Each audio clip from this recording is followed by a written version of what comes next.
I don't know what to say about this Savannah Guthrie story, Nancy Guthrie story, except to say that this deadline is apparently passed. This is a deadline that was set by the reported kidnappers. We don't really know if they're kidnappers or not. They could be individuals taking advantage of a situation. Several of you have mentioned that that's what you believe is going on.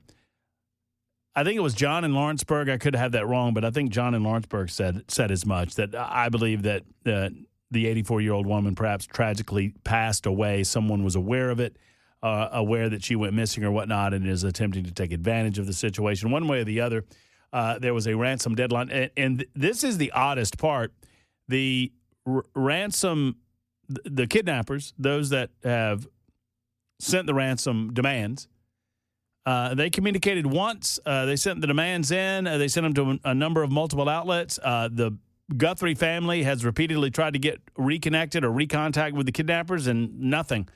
You either, I guess, send it or you don't. And the deadline was 7 o'clock Eastern time this Monday, February 9th. So we'll keep you up to date on that story. No deposit was made in the Bitcoin account mentioned in the ransom note, according to TMZ, because the Guthrie family was obviously advised that you should not pay any of the ransom amount unless you have a proof of life, meaning you know that these are the individuals that actually took your mama. That said, they don't know, and they haven't done so, and who knows what happens from here. But it is certainly a real crime, true crime drama playing out before our very eyes. Robert was making a point about the water and whether or not we had toxins in our water. Robert, I'm sorry I had to interrupt your conversation there, but we had to go to the top of the hour news. But let's continue. Okay, thank you. The 84-year-old woman who was disappeared, actually might have went to Mexico for cancer treatment that would actually cure her cancer that we don't have the treatments for here in America. Just a thought. But anyway, back to the water issue. I've had the water test done on different properties of mine, and they do the normal stuff that you can get the kit from Amazon to do yourself. And they tell you might have a little high lime, a little high iron, or whatever, depending on your well or whatever. But the most important thing that I was concerned with in my water test was, do I have chemical toxins or chemical poisons in my water? And when I got down to finding out if I did or I didn't, the guy told me, he said, well, we don't do that test. We don't know if you do or if you don't. So, we got normal water, underground streams and rivers and so forth, and they already have certain limes and things in them that's just normal underground water streams, maybe high in lime or whatever, but or iron, depending on the well casing and so forth. But when it comes to, do you actually have poisons and chemicals and toxins from the sprays that are used? I'm in a county right here that's the nursery capital of the world, and every kind of chemical you can imagine is being used in this county, and we have hundreds in time dying in these nursery fields, spraying all these chemicals for all these different kind of trees and bushes. So I was really concerned about the chemicals in your water that could actually cause cancer, because we've had more cancer deaths in Warren County than any county in Tennessee. And you can check out the stats on that. Don't believe me. Whatever you do, don't believe me. Check it all out. But I'm just saying, the water test is just a simple, plain, cheap water test. I see these signs everywhere saying free water test, free water test. Well, I jumped on that 2 or 3 times, and I found out, well, you really get what you pay for when it's free. But they do want to sell you a lot of filters and stuff, Well, my experience was with Better Water was very different, and I think their test is a more comprehensive test. I don't know the specifics of the test, but I trust those guys implicitly because they've been doing it for 55 years. There's a locally owned company, and they believe in trying to get your water the right way. Speaking of water, any of you listeners down in Manchester? Because I'm getting Philip. Philip has written in, if you listen down in Manchester or Tullahoma, what is going on with the Duck River utility? Philip has written in and says, this is a message from the water company here in Manchester. It just came through. And this was at 6:03, so about 9 minutes ago. And I have a follow-up, by the way. The message was as follows. Manchester, Tennessee alert. Duck River Utility has encountered unexpected issues repairing a leak and cannot currently supply water to Manchester or Tullahoma. We're using stored water from city tanks, so please conserve and use water only when necessary. DRUC, that's Duck River Utility Company, hopes to resolve the issue within a couple of hours. So that was coming in today, and then Philip writes, this is the last message they just sent. Manchester, Tennessee alert. Duck River Utility cannot supply water to Manchester or Tullahoma due to repair issues. Please conserve water. Reply stop to opt out. No idea what's going on there. Just relaying the information as presented to us by Philip on the phone or on the super text line. Philip claiming that that there are those in Manchester that are being, the Duck River Utility is demanding that they conserve as much water as possible. Am I to take Boyd on line one? Is that okay? Yeah? Hello, Boyd. How are you? Hey, brother. How you doing? I'm great, Boyd. Hope you are. You know what? I talked to you before, and I've taken you had a caller call in one time, and she said you give this person more airtime than this person that was kidnapped, but she was kidnapped by her daddy. You know, I don't think a daddy would actually hurt his own little girl, but you told her, you kissed my ass, and you won me over there. Wow. And I called you up, and we had a very pleasant conversation. And oh, by the way, your last caller, you know what? I don't like them putting friggin' stuff in our water that turns our frogs gay. They turn the frogs gay. Yeah. Love it. Love it. Well, according to good old, I wanted to say, brother. Thank you, Boyd. I appreciate you. Believe me, I was really depressed when I called you last time, and you lifted my spirits quite a bit, and I was able to carry on, you know. And you just don't know how much you influence people's lives. Oh, you really don't. Well, thank you, Boyd, and you just keep hanging in there, brother. Oh yeah, man. I don't have no choice. At least I ain't got no gay frogs around here. Yeah, turn the frog. Yeah, here we go. Me either, Alex. There you go, Boyd. Thank you, brother. I appreciate your call, and those words are kind, my man. It's a family affair on the Matt Murphy Radio Show. I consider all of you family. It's like a big family reunion. You like some of the folks at the family reunion more than you like others. Hell, some of the folks at the family reunion you probably don't care for, but they're still family, and you still invite them. That's the way I feel about this show. So, you know, I love and appreciate each and every one of you. 6195 says, I'm on a well in Manchester. Let people know I have amazing water at $10 a gallon. I'm kidding, of course. 2042 says, a large valve in the main supply pipe burst during the cold snap, and it's not completely failed, but it's leaking badly. Repairs are being attempted, but apparently they have run into issues during the repairs. 1307 says, Matt, you don't know how you influence. Look, we have a gathering together on a daily basis, and I absolutely love what we do. We try to be as honest as we possibly can to the audience. We try to treat the audience with the respect that they obviously deserve, and I absolutely love each and every one of you guys.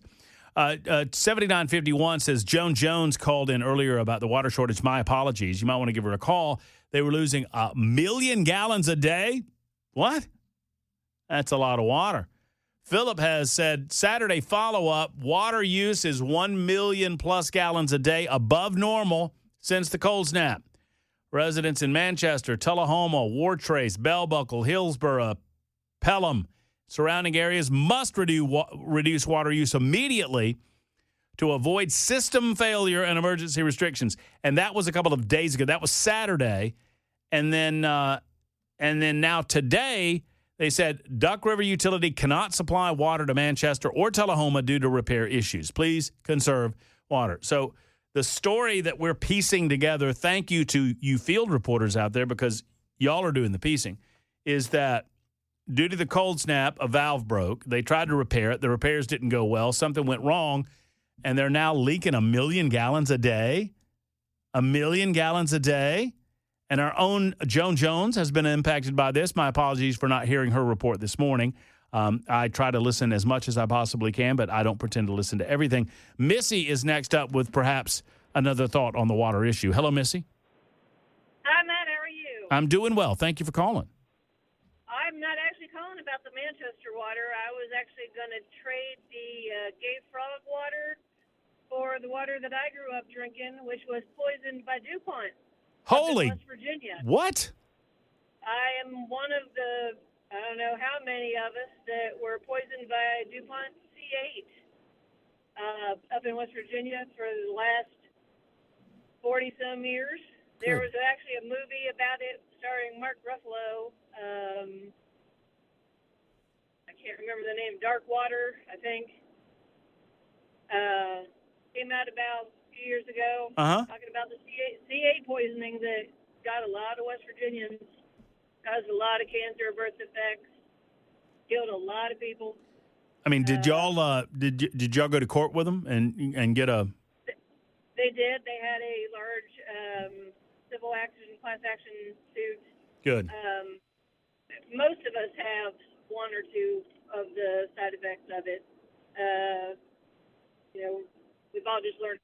I've lived down here in Tennessee for over 10 years now, but that's something that you worry. You pass that on to your kids, that there's some of the chemicals that are in there that I'll never get rid of. So I'll take Gay Frog. I bet you would. Are you okay? Yeah. I've got a lot. Yeah, I've got thyroid issues from it and some other issues, but healthy, yeah. Glad to be out of it. They had to, where my parents lived downriver from it, they had to redig the wells, and they set up water stations where they basically gave every resident, bottled water, jugs of water. The only thing you could do with that water up there was bathe in it. You could not, wash your dishes, brush your teeth, drink it, anything. They advised against that. So they had to go way inland from the Ohio River and put in new wells. It was a massive project. That is, that's awful. And that, I don't know a lot about it. I want to do some research on it, just inspired by your story, Missy, because that's horrible. It is. Well, watch Dark Waters. It's a Mark Ruffalo movie. Not a big fan of Mark Ruffalo. Libtard. But he did a good job. They didn't portray West Virginians as idiots, which was a nice change. And but they did a good job explaining how it started. DuPont was out there dumping barrels of water into the river thinking they could get away with it, and they did until one particular farmer noticed that his cattle was dying with strange growths. And wow. It's a crazy story, and there are millions of West Virginians still dealing with the C8, so it's a horrible thing, but well, best of luck, and I'll send you some Gay Frog water, okay? perfect. I would love that. Next time I see you at the Glock store. Yeah, well, 100%. Or you could see me at, premature caller ejection. My apologies. Thank you, Alex. So, yeah, that was a premature caller ejection. I'm sorry, Missy, for that. I got a little trigger happy on the finger there. You can see us at the Stake of the Union. Huh? I mean, the Stake of the Union is right around the corner. We've got the T-Line event coming up this Thursday. Mentioned that earlier in the show. That is going to be a lot of fun. The Sweep, Sip, and Snack Curling Challenge this Thursday, February the 12th. We're going to have our team. You can grab your team, test your skills on the ice. If you are a seasoned curler, God love you. I don't understand you.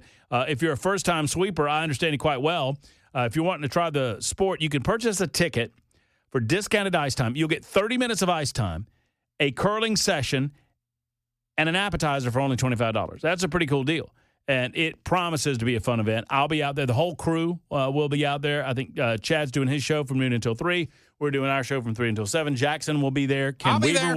Will Ken Weaver be there? Ken Weaver will be there. We'll all be there, y'all, and you need to be there too. Now, the Stake of the Union, I'm not so sure that Jackson gets to go to the Stake of the Union, but You if told you me earlier I get to go. I did tell you that.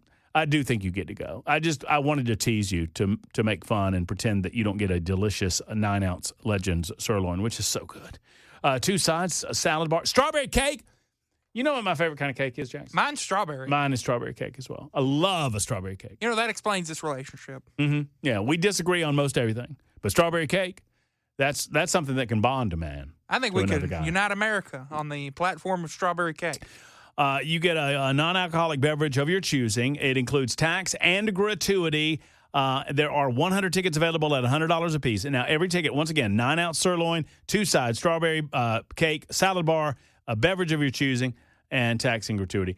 Get yours before they are gone at 997WTN.com. That's 997WTN.com. It's worth the value. It's worth the money. Friends, you'll also get to watch the Stake of the Union at the Stake of the Union, February the 24th at Legends in Smyrna. Be there. Go to 997WTN.com for more details. Back after this. Thank you, Jay Harper. Also coming up, a rant on the SAVE Act, the inactivity by the Republicans. Y'all better get your butts in gear.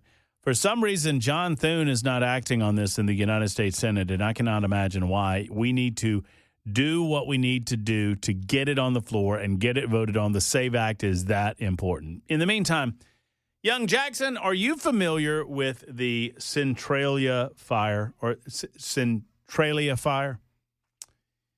I think I'm pronouncing the city correctly. Centralia used to be a city in Pennsylvania. And it was a city. It was a town of about a little less than 2,000 people. So, teeny town. But there were a lot of strip mines. And in the 1960s, a coal seam fire was started. And it has been burning ever since.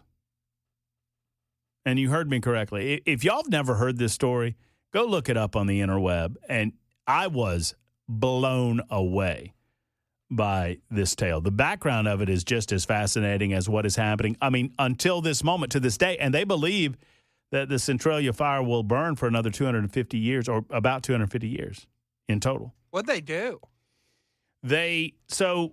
In Centralia, they had to close their city dump, and they didn't have another city dump. I think I have the details right. And they had illegal dump sites. And so they were trying to figure out what to do to stop the people from dumping illegally. People go to the end of a dirt road and dump, right? So they used an old strip mine to create a new dump. And there were already rules about not doing that, but they did it anyway. And the use of the old strip mine as a dump created a surface fire that eventually got underneath the surface. So this fire that's been burning, Jackson, since 1962 is burning, for the most part, underneath. I mean, it's burning underneath the earth in the old abandoned mines. And it's expected that it will burn. The city they had to move everybody out of the city. The city, there's as of 2017, there were 5 people that still lived there that were grandfathered in. Can you go visit? You cannot. So it became a point of destination for looky-loos and people that wanted to see the deal because they rerouted traffic around Centralia. They closed the roads down. Well, then people found out about that, and they used ATVs and whatnot to try to get into Centralia to see the old abandoned town.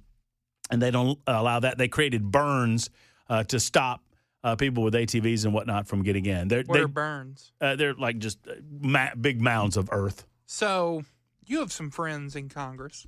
I do. You think they could arrange a little looky, little flyover, peek, little peeky peek? Maybe. I don't know. I'll call Senator John Fetterman and see what he can do for us. He's a senator up there in Pennsylvania. He's a good friend of mine. Be down. No, it's a fascinating story. Since 1962, this thing's been burning, and they expect that it will burn for another 200 years. 32 after the hour. Super Talk 99.7 WTN. Super Talk 99.7 WTN. It is the Matt Murphy Radio Show. Thank you for being with us. Thanks to Cameron Sexton, the Speaker of the House. He was on with us earlier today, floated the idea, and I'd not heard this before, floated the idea of turning this municipality-owned Nashville Electric Service into a co-op that would then be owned by the ratepayers. I was not aware that Middle Tennessee Electric is a co-op, but I got to tell you, I had fabulous results. Had a fabulous experience with Middle Tennessee Electric during my time in Mount Juliet. I've heard nothing but good things about them, and their response time to the storms was incredible. I mean, the juxtaposition between their response and others. Obviously, many of these responses were to scale because many of these utilities, like, the Cumberland or Columbia, Mount Pleasant, they serve fewer customers.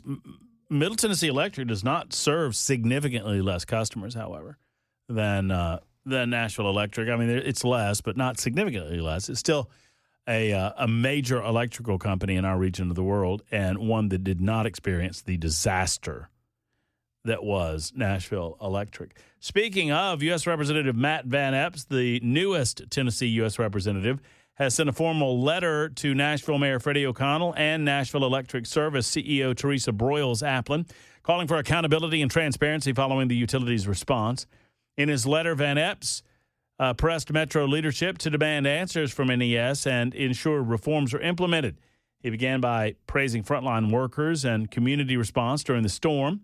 Despite those efforts, Van Epps said he heard widespread concerns from residents and businesses about the utility handling of the crisis. So Van Epps has joined a chorus of voices that is demanding some sort of change. We were originally going to have Matt Van Epps on Wednesday. I don't think that's going to happen now, but I do believe that he will be on with Dan Mandis in Nashville's Morning News on Thursday morning. I think that's the case. So we had initially scheduled him for Wednesday. I think we had a bit of a scheduling conflict on our end and his end, and he will be on with Dan Mandis Thursday morning, it's my understanding. So I'm certain that he will talk more about this and potentially more about the possibility of the SAVE Act. If you don't know, historically, the president's political party loses seats in the midterms. That's just the way that it is. People desire change. They want change for change's sake. People who don't believe that the direction of the country is going in the manner that it should go to the polls. The only exceptions. So in midterm congressional elections, y'all with me so far? So whoever the president is, their political party loses seats during the midterms. Does not matter to the president. Does not matter the political affiliation, Democrats or Republicans. The president's party loses seats in the House. The only exceptions, 1902, 1934, 1998, and 2002. Okay? So this obviously means a lot for the razor-thin Republican House majority. It will be in significant peril come November. We got to win the midterms. And I believe that the political left is willing to cheat to win as many seats as possible. They've demonstrated their willingness to do this over and over and over again. So, as many have noted, and we've talked about it in the past too, considering the insecure and the chaotic manner in which federal elections are conducted in blue states, and obviously congressional elections are of a federal nature, Senate elections of a federal nature, the SAVE Act is a must-pass piece of legislation. However, for some reason, John Thune and other leadership within the United States Senate, run by Republicans, they haven't moved on this. So the House of Representatives they've passed the SAVE Act twice. And all the SAVE Act would do is require states to obtain proof of citizenship that complies with the Real ID Act of 2005 before registering a person to vote in a federal election. That's it. So the House passed the bill during the 118th Congress, but the Democrats who controlled the Senate at that time left it for dead. The House GOP passed it again during the current Congress, that's the 119th, expecting that the Republicans who now hold a majority in the Senate to take it up, but they haven't taken it up. Why not? The excuse that we're given by leadership is weak. Because they say that they don't want to mess with the legislative filibuster. Now, I understand the nature of the filibuster. All I'm asking them to do is to force actual debate on the floor of the United States Senate if the Democrats are going to filibuster the bill. Right now, as the rules are, the Democrats don't even have to stand there and filibuster. They just have to claim that they're going to, and the Republicans are, okay, well, very well, we will not bring up the bill for the floor. The filibuster was designed to act as a cooling-off measure. The filibuster was used for years to thwart civil rights legislation and other pieces of legislation that were the right things to do that did not enjoy enough of a majority in order to overcome said filibuster. The filibuster is now being abused in ways that I don't believe our founding fathers could have possibly imagined. We need to go back to the 1975 rule or eliminate it altogether. And look, I've been loath to suggest that we should eliminate it altogether because I understand the consequences of doing that and the other party gets into political power. But it is way time that we went back to the 1975 rule. The 1975 rule would force that that in order to break a filibuster, you need 3/5 of members present as opposed to members elected. That means you have to stay in Washington, D.C. if you're going to filibuster. And you actually have to filibuster if you want to filibuster. It's not that hard. You don't have to eliminate the whole thing. Doing what I just mentioned would get you over the finish line when it comes to the SAVE Act. Steven's on the road, wants to talk about the SAVE Act. Hey, Steven. Hey, Matt. Hey, I had I was in the graces of a liberal a couple days ago, and she brought this thing up. You know, we were back and forth on a few issues with Trump and the Epstein stuff and this and that, but and she brought up the SAVE Act, and I asked her, I says, well, what's so bad about it, and what's wrong with it? And the first thing she said was, well, if I got a divorce and got remarried and my last name changed, then I wouldn't be able to vote. Now, I didn't go 2 feet deep into that. I just kind of nodded and just said, oh, okay, I understand. So I don't know if there's any other reasons why we wouldn't be doing that, but I think it's one of the most important things that we're facing today, because, you know, if we don't fix it as much as we can and all the way, then, you know, we're done. It's just going to be the next 1 or 2 or 3 election cycles that rolls around, because we're on the edge of it right now, man, of just falling into socialism and communism just by losing votes that are getting cheated, or, you know. Well, and if we lose if we lose it, it's completely on us. I don't. Chris Hand and I were talking about this last week, and I don't understand what John Thune is waiting on. Yeah, this don't make sense. No, I mean, unless John Thune really isn't. I mean, unless he hates Trump that much. I mean, he's a known never Trumper. He has softened his forward position on that issue, obviously, in order to win the leadership role. He had to do so. But I don't know that privately he has softened it enough for my liking. But this guy, I mean, I don't understand what he's waiting on. And Stephen, thank you for the call. Understand something. Right now, in order to initiate a filibuster, you have to have 60 votes to overcome a filibuster. But those 60 votes are of members elected. So they don't have to actually filibuster now under the current rules. They can just threaten, well, we're going to filibuster, and it will never be brought to the floor, and they don't make them filibuster. If you go back to the 1975 rules, it would be 3/5 of members present could vote to break a filibuster.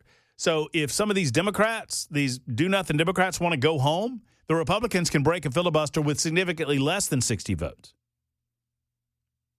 It only takes a few, and they could break it.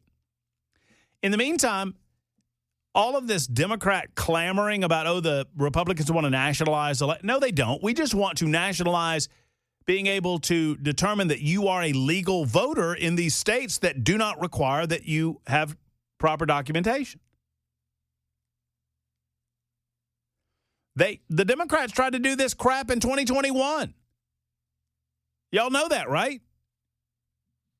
They tried to literally nationalize elections in 2021. So, and the media won't call them out on their hypocrisy. Now they're saying, oh, my God, he wants to nationalize like it's the worst thing ever. They tried to do the same thing in 2021. And they were going to break the filibuster to get it done. But Joe Manchin, Democrat, and Kristen Sinema, Democrat, wouldn't go along with them. Senate Republicans have an opportunity to pass legislation that will bolster and solidify election integrity and prevent the majority of non-citizens from voting for the rest of our lives. And oh, by the way, I am loath to change the rules and eliminate the filibuster entirely, but if we have to go that far, we need to go that far because the republic depends on it. And if you don't believe that the Democrats have gone insane enough, if they have political power, that they would do the same thing, you are fooling yourselves. You think they're going to act all... Where are the sane Democrats that would act all magnanimous about this? Maybe Fetterman, maybe? I have no idea why Senator John Thune is waiting on this. But he needs to get off the schneid and get it passed. 52 after the hour on Super Talk 99.7 WTN. A recap. Bunny, bad. Solid. Rock, kid. Solid. Seahawks, good. Solid. What do you think of the game? Bad. You didn't like it?